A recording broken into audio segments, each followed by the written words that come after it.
Tú eres el presidente de una nación, tu rostro aparece en todos los noticieros, tu nombre está en los periódicos y tu firma puede cambiar el destino de millones de personas con una sola decisión. Cuando entras en una sala, ministros, generales y empresarios se levantan inmediatamente. Cuando hablas, el país escucha. Al menos, eso es lo que todos creen. Pero esta mañana descubres algo que nadie te dijo durante la campaña electoral. En este país el presidente no es el hombre más poderoso, porque el verdadero poder pertenece a alguien que nunca ha ganado una elección, nunca ha dado un discurso público y nunca aparece frente a las cámaras. Un hombre que controla rutas, puertos, policías, jueces, empresas y políticos. Un hombre que lleva décadas construyendo un imperio invisible dentro de las estructuras del Estado. Y esta noche, ese hombre quiere reunirse contigo. No en el Palacio Presidencial, no frente a cámaras, no con asesores presentes. Quiere hablar contigo a solas, lejos de la ciudad, lejos del gobierno, lejos de cualquier lugar donde alguien pueda escuchar lo que realmente ocurre cuando el poder político se encuentra cara a cara con el poder criminal. Hace apenas 3 semanas juraste el cargo frente al Congreso Nacional. El edificio estaba lleno de cámaras, periodistas y líderes políticos observando cada movimiento. La ceremonia fue transmitida en vivo para todo el país. Cuando levantaste la mano derecha para prometer defender la Constitución, miles de personas celebraban afuera del edificio. Muchos llevaban horas esperando bajo el sol solo para verte salir al balcón del Palacio Presidencial después del discurso. Algunos lloraban de emoción, otros cantaban tu nombre. Durante años el país había vivido atrapado en una espiral de corrupción, violencia y desconfianza hacia la clase política. Gobiernos anteriores habían prometido reformas, pero casi todos terminaron envueltos en escándalos relacionados con dinero ilegal, campañas financiadas por organizaciones criminales o acuerdos secretos con empresarios que movían millones fuera del sistema. Tu campaña fue diferente, no porque fueras el político más experimentado, sino porque representabas algo que la gente necesitaba escuchar, la posibilidad de un cambio real. Prometiste recuperar el control del territorio nacional, fortalecer las instituciones de seguridad y acabar con la influencia de los carteles dentro del gobierno. Durante meses repetiste ese mensaje en cada mitin, cada entrevista y cada debate televisivo. Dijiste que el país ya no estaría controlado por organizaciones criminales que operaban como estados paralelos. Dijiste que la ley volvería a ser la única autoridad. La gente creyó en esas palabras. Por eso ganaste. Pero lo que nadie te explicó durante la campaña es que existe una enorme diferencia entre ganar una elección y descubrir cómo funciona realmente el poder dentro de un país que lleva décadas infiltrado por redes criminales. Durante tus primeros días como presidente empiezas a recibir informes clasificados que nunca habías visto antes, documentos de inteligencia que describen regiones enteras donde la policía no entra sin autorización de grupos criminales, reportes económicos que revelan cómo ciertos sectores del comercio local dependen indirectamente del dinero del narcotráfico, informes confidenciales que mencionan nombres de alcaldes, jueces, gobernadores y funcionarios que supuestamente colaboran con organizaciones criminales desde hace años. Al principio piensas que esos informes son exageraciones. Cada nuevo presidente recibe advertencias alarmantes, pero esta mañana ocurre algo diferente. Mientras revisas reportes de seguridad en tu oficina privada dentro del Palacio Presidencial, tu jefe de inteligencia entra sin anunciarse. Eso ya es extraño. En este edificio todo se programa con anticipación, pero hoy no. Hoy su rostro tiene una expresión distinta, una mezcla de preocupación y resignación que no habías visto antes.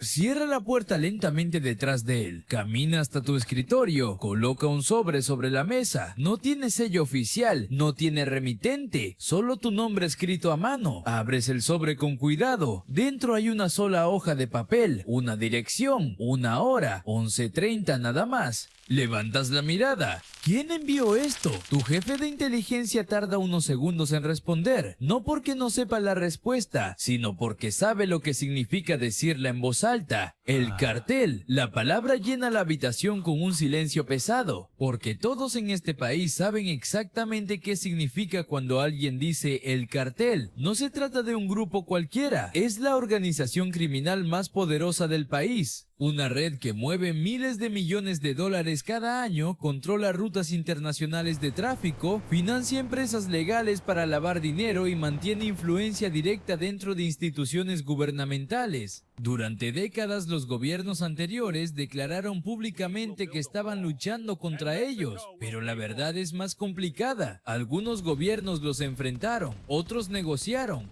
y algunos simplemente aprendieron a convivir con su poder. Ahora la pregunta es, ¿qué vas a hacer tú? El resto del día dentro del Palacio Presidencial se convierte en una sucesión interminable de reuniones, documentos y conversaciones que normalmente exigirían toda tu atención. Ministros entran y salen de tu oficina presentando informes sobre la economía, estrategias de seguridad y planes de inversión que el nuevo gobierno prometió durante la campaña. Los asesores hablan con entusiasmo sobre reformas estructurales, sobre proyectos que podrían cambiar el rumbo del país en los próximos años. Pero mientras ellos explican gráficos y cifras, tu mente vuelve una y otra vez al mismo pensamiento, la dirección escrita en ese papel y la hora marcada con tinta negra. 11:30, cada vez que miras el reloj sientes que el día avanza demasiado rápido, como si el tiempo estuviera empujándote inevitablemente hacia una decisión que nadie más en este edificio parece comprender completamente. A media tarde decides convocar a una reunión privada con 3 de las personas más importantes dentro de tu círculo de confianza: el ministro del Interior, tu jefe de inteligencia y el director de Seguridad Nacional. Cuando los 3 están sentados frente a la mesa de la sala de crisis, colocas el papel en el centro, sin decir una sola palabra al principio. Los 3 lo miran con atención. El silencio dura varios segundos antes de que el ministro del Interior finalmente hable. Su reacción es inmediata. Dice que reunirse con el líder del cartel sería una señal de debilidad política. Según él, aceptar esa reunión significaría reconocer implícitamente que el gobierno necesita negociar con organizaciones criminales para mantener el control del país. Para un presidente que llegó al poder prometiendo acabar con la corrupción y recuperar la autoridad del Estado, ese gesto podría destruir tu credibilidad antes de que tu gobierno realmente comience. Pero tu jefe de inteligencia no comparte esa visión tan simple. Lleva más de 20 años trabajando en la sombra, estudiando redes criminales, analizando rutas de tráfico y observando cómo los carteles construyen sistemas paralelos de poder dentro de países donde el Estado ha perdido presencia en regiones enteras. Activa una pantalla digital en la pared y proyecta un mapa del país. Sobre el mapa aparecen zonas marcadas con diferentes colores. Algunas regiones están señaladas en rojo, otras en amarillo y solo unas pocas aparecen en verde. Señala primero las zonas rojas y explica que allí el gobierno prácticamente no tiene presencia real.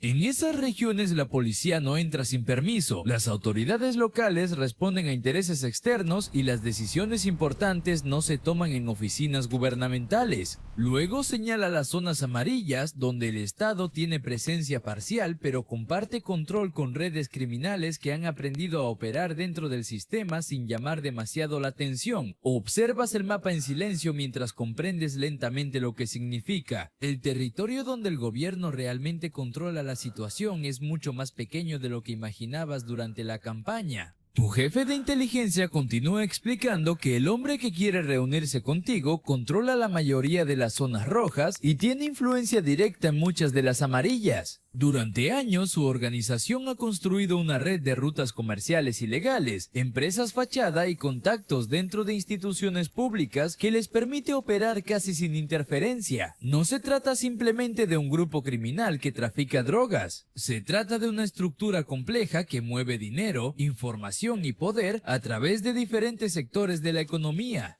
Las horas pasan lentamente mientras el sol comienza a ocultarse detrás de los edificios de la capital. A medida que la noche se acerca, el ambiente dentro del Palacio Presidencial cambia. La mayoría del personal termina su jornada y abandona el edificio, pero en las áreas de seguridad el movimiento continúa. Guardias revisan accesos, vehículos oficiales se preparan en el estacionamiento subterráneo y algunos asesores permanecen trabajando en silencio en oficinas iluminadas. Finalmente, cerca de las las 9 de la noche, tu jefe de seguridad entra en la oficina con una expresión seria. No necesita decir mucho, solo pronuncia una frase breve: los vehículos están listos. En ese momento entiendes que la decisión ya está tomada, vas a ir a la reunión. El convoy presidencial abandona el palacio sin sirenas ni luces oficiales. 3 camionetas negras avanzan por calles secundarias mientras la ciudad queda atrás poco a poco. A través de la ventana ves cómo los edificios se transforman en barrios residenciales, luego en carreteras oscuras rodeadas de montañas.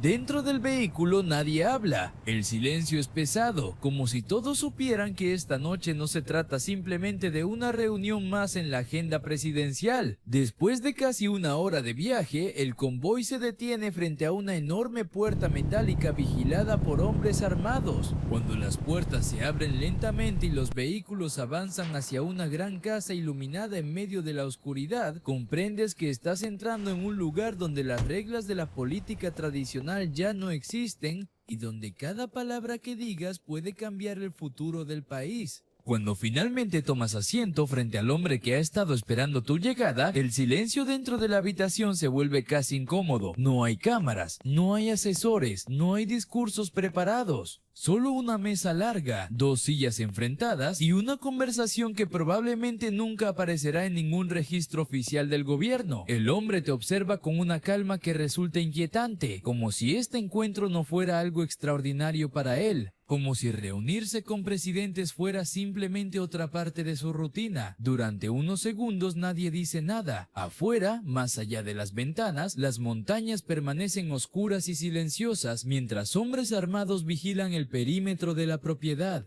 Finalmente, el hombre rompe el silencio con una voz tranquila, casi cordial. Dice que aprecia que hayas aceptado la reunión, que respeta el hecho de que hayas venido personalmente en lugar de enviar intermediarios. Luego agrega algo que cambia completamente el tono de la conversación. Eso demuestra que usted entiende cómo funciona realmente este país. El hombre se inclina ligeramente hacia adelante y desliza un mapa sobre la mesa entre los dos. Reconoces inmediatamente el territorio del país marcado con diferentes colores, casi idéntico al que viste horas antes en la sala de inteligencia del Palacio Presidencial. Pero aquí las zonas parecen aún más definidas. Algunas regiones están rodeadas por círculos que indican rutas comerciales, carreteras, puertos y pasos fronterizos. Él comienza a señalar diferentes puntos con el dedo mientras habla con calma, explicando cómo durante años su organización ha construido una red que conecta todas esas rutas. Habla de transporte, de comercio, de dinero que se mueve silenciosamente a través de empresas legales. No menciona directamente drogas ni contrabando, pero ambos saben exactamente de qué está hablando. Luego se detiene y te mira fijamente antes de decir algo que te obliga a pensar con mucho más cuidado en lo que está ocurriendo en esa habitación. El gobierno cree que controla el país, pero el país funciona gracias a un equilibrio que nadie quiere admitir públicamente. Durante unos segundos miras el mapa sin responder. Intentas analizar cada palabra, cada gesto, cada detalle de la situación. Sabes que esta conversación no es simplemente una amenaza ni una intimidación directa. Es algo mucho más complejo. El hombre no está tratando de asustarte, está tratando de convencerte. Finalmente continúa hablando y explica que durante décadas su organización ha mantenido cierto tipo de orden en regiones donde el Estado nunca invirtió recursos suficientes. Dice que en esos lugares las carreteras, el comercio y hasta algunos servicios básicos funcionan gracias a acuerdos que se han construido silenciosamente entre diferentes actores del poder local. Luego levanta la mirada y agrega algo que cambia completamente el peso de la conversación. Si su gobierno intenta destruir esa estructura de un día para otro, el resultado no será justicia, será caos. Entonces abre lentamente un pequeño portafolio que estaba sobre la mesa y saca un documento de varias páginas. Lo coloca frente a ti con cuidado, como si se tratara de un contrato empresarial perfectamente normal. No es un documento oficial, no tiene sellos del gobierno ni firmas visibles, pero su contenido es claro. Describe una especie de acuerdo silencioso entre el Estado y la organización que él dirige. Algunas regiones quedarían fuera de ciertas operaciones militares. A cambio, su organización reduciría la violencia, permitiría la entrada de ciertos programas sociales y evitaría enfrentamientos que pudieran desestabilizar al país. En otras palabras, te está ofreciendo algo que muchos gobiernos en la historia han aceptado en secreto: una tregua, no una alianza pública, no una cooperación oficial, solo un equilibrio que nadie admitiría frente a las cámaras.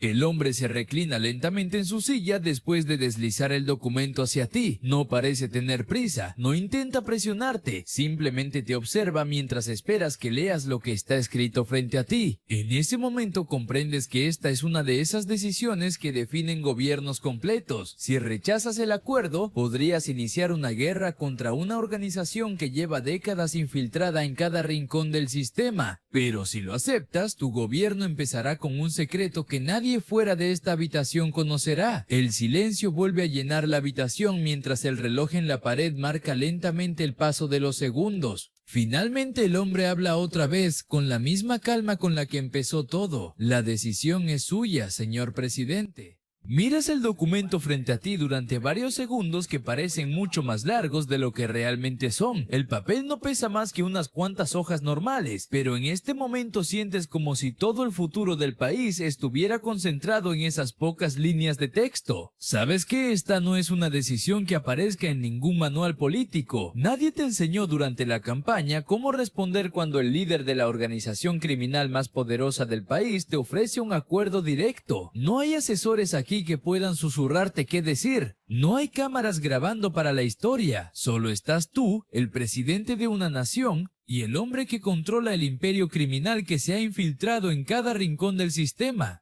Levantas la mirada lentamente y observas al hombre sentado frente a ti. Su expresión no cambia, no parece nervioso, no parece preocupado. En realidad parece completamente tranquilo, como alguien que ha visto esta escena repetirse muchas veces antes con otros líderes, otros gobiernos, otros presidentes que llegaron prometiendo cambiarlo todo, porque él sabe algo que tú apenas estás empezando a comprender. El poder real no siempre pertenece a quien ocupa la silla más visible. A veces el poder pertenece a quien controla las rutas, el dinero, la información y las personas dispuestas a hacer cualquier cosa para proteger ese sistema. Piensas en el país que prometiste cambiar, piensas en las multitudes que celebraban tu victoria electoral hace apenas unas semanas, piensas en los discursos que diste hablando de justicia, de ley, de recuperar el control del territorio, y ahora entiendes algo que ningún asesor político te explicó cuando empezaste esta campaña. Gobernar un país no siempre significa elegir entre lo correcto y lo incorrecto. A veces significa elegir entre dos decisiones peligrosas y vivir con las consecuencias de cualquiera de ellas. El silencio dentro de la habitación se vuelve pesado mientras el hombre frente a ti espera una respuesta. Afuera, en las montañas oscuras que rodean la casa, hombres armados vigilan cada camino. En la capital, a cientos de kilómetros de distancia, millones de personas duermen sin saber que en este momento el destino de su país se está discutiendo en una habitación sin cámaras, sin periodistas y sin testigos, porque así es como realmente se toman muchas de las decisiones que cambian la historia, no en parlamentos ni en elecciones, sino en conversaciones privadas donde el poder político y el poder criminal se encuentran cara a cara. Finalmente entiendes algo que cambia por completo tu forma de ver el cargo que acabas de asumir. Ser presidente no significa tener todo el poder, significa cargar con el peso de decisiones que nadie más puede tomar. Y esta noche, en esta habitación silenciosa, estás a punto de tomar una decisión que podría definir no solo tu gobierno, sino el futuro completo del país. Si quieres descubrir qué decisión tomaste y cómo ese acuerdo secreto terminó provocando una traición dentro de tu propio gobierno, suscríbete al canal, porque en el próximo episodio descubrirás que el verdadero problema no era el cartel que estaba frente a ti, sino alguien mucho más cercano, alguien dentro de tu propio gobierno que llevaba años trabajando para ellos.